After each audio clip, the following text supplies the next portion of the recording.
Hey, it's Ashlee and I'm back with another haircut tutorial. Today we will be doing a modern mullet with mostly shear work. So please don't forget to like and subscribe and stay for the before and after.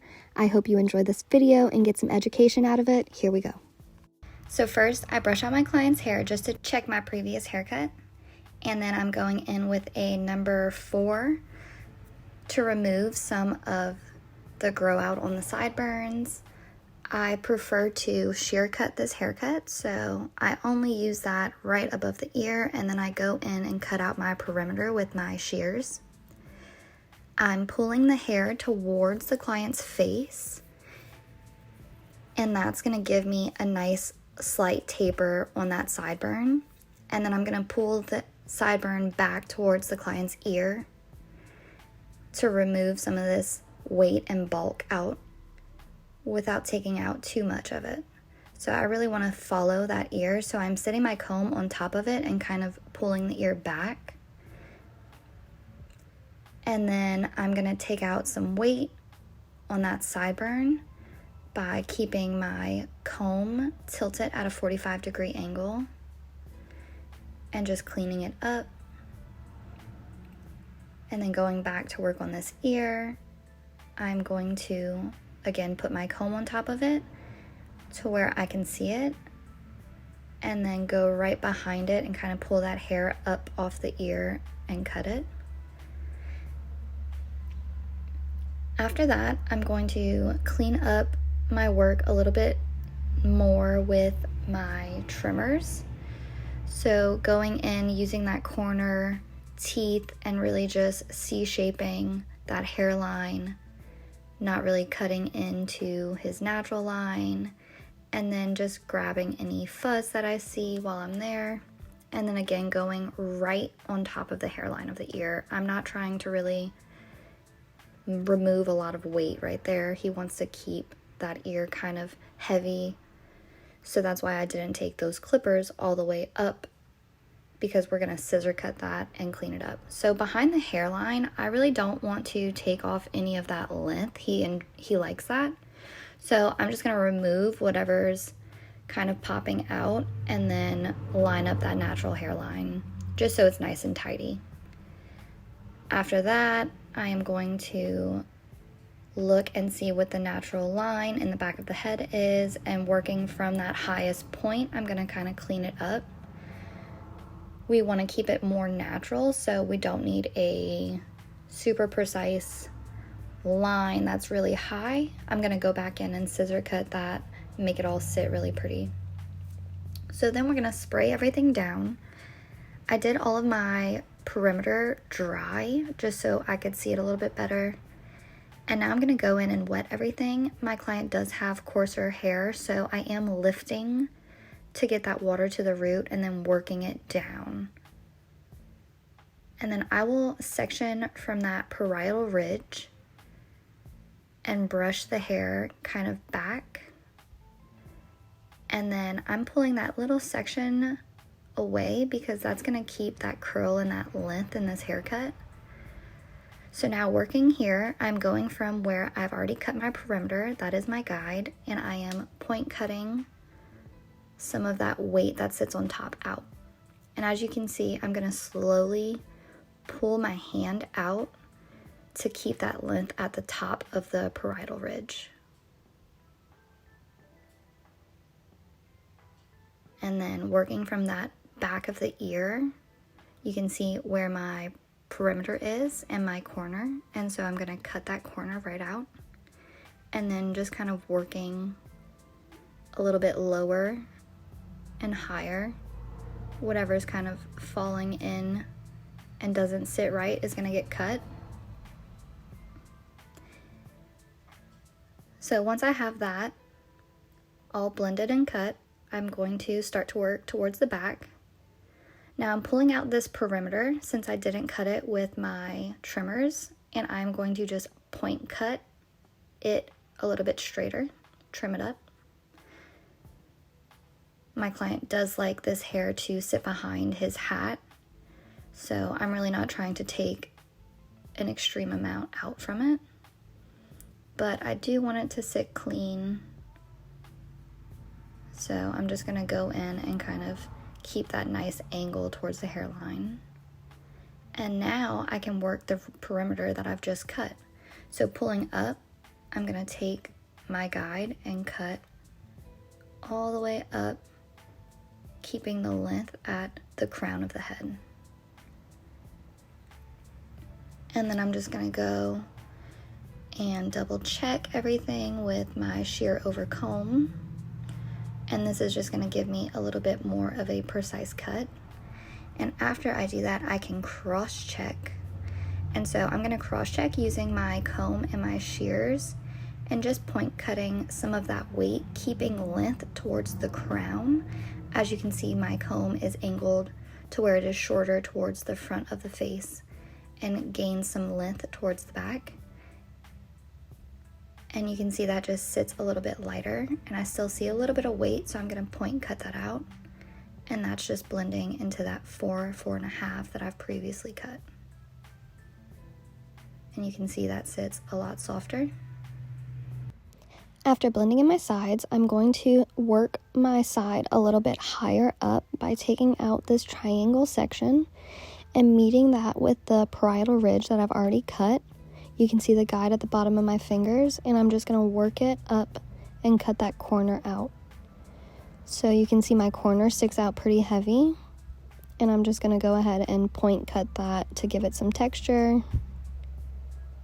And you can see right here, I'm grabbing and I'm meeting from my guide I've previously cut and working it kind of at that triangular section on the parietal ridge, keeping everything in flow with his cowlick that sits at the crown of the head in the back.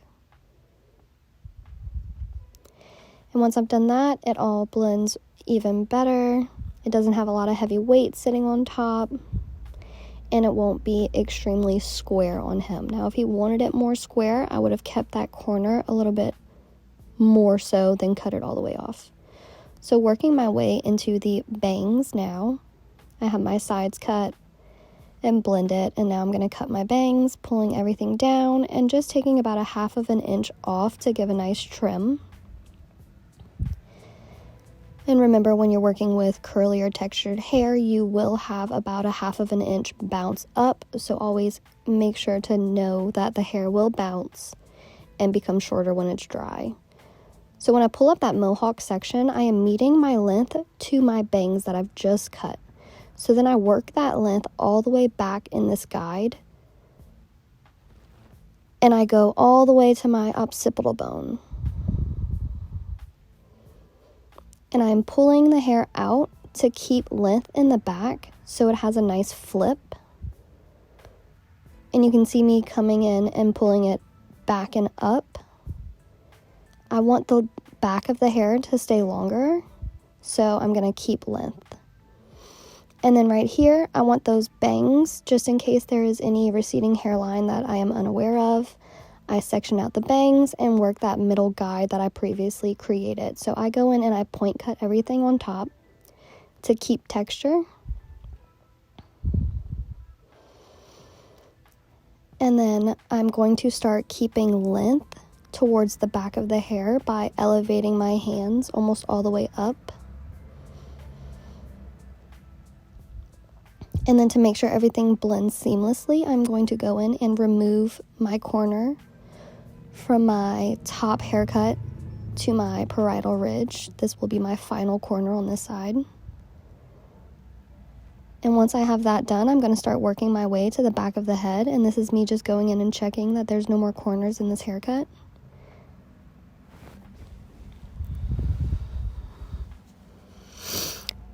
Once I have that side cut, I'm going to do the exact same thing to the other side. I'm going to find my middle guide, and I'm going to point cut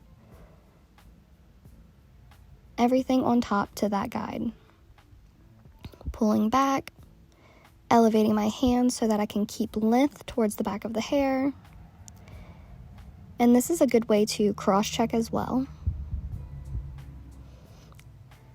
So now that I have my top and my sides completely cut, I'm going to take my guide from the top and start to take just a little bit of weight out and add some texture back here.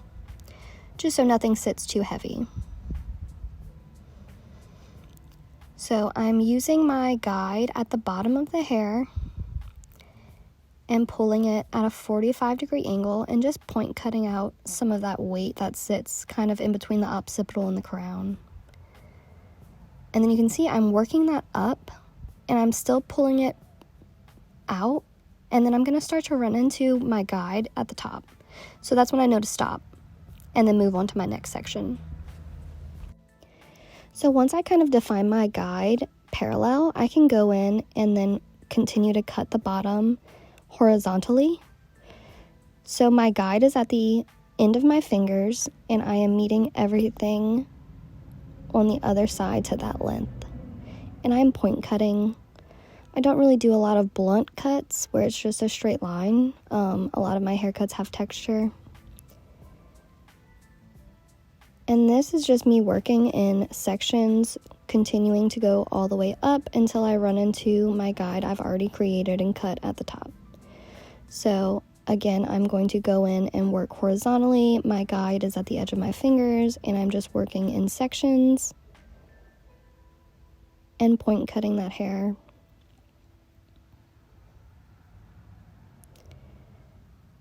This is probably one of my favorite haircuts. It's a little more creative and it's different from your average everyday haircut. I think unique haircuts are important to include when you're cutting 10 to 15 people a day. It kind of gets a little routine, and having a client, let you be a little more creative on them really makes your day a little more fun. So if you have one of those clients, make sure you appreciate them.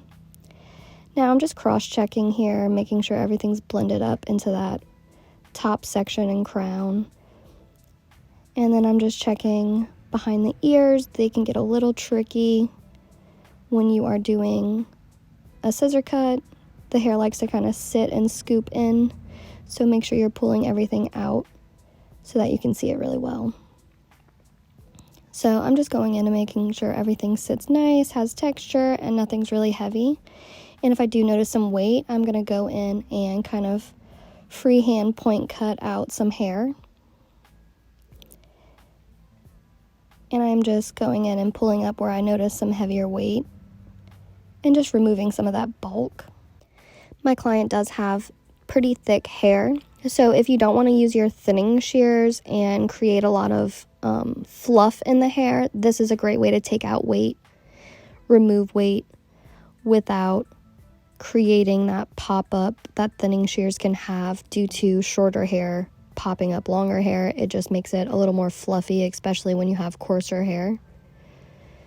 So we don't want any more fluff than we already have. And I'm pretty happy with the texture of this haircut. I'm letting my client double check everything before I wash it. And then I'm going to go ahead and clean up any leftover hair on the neck.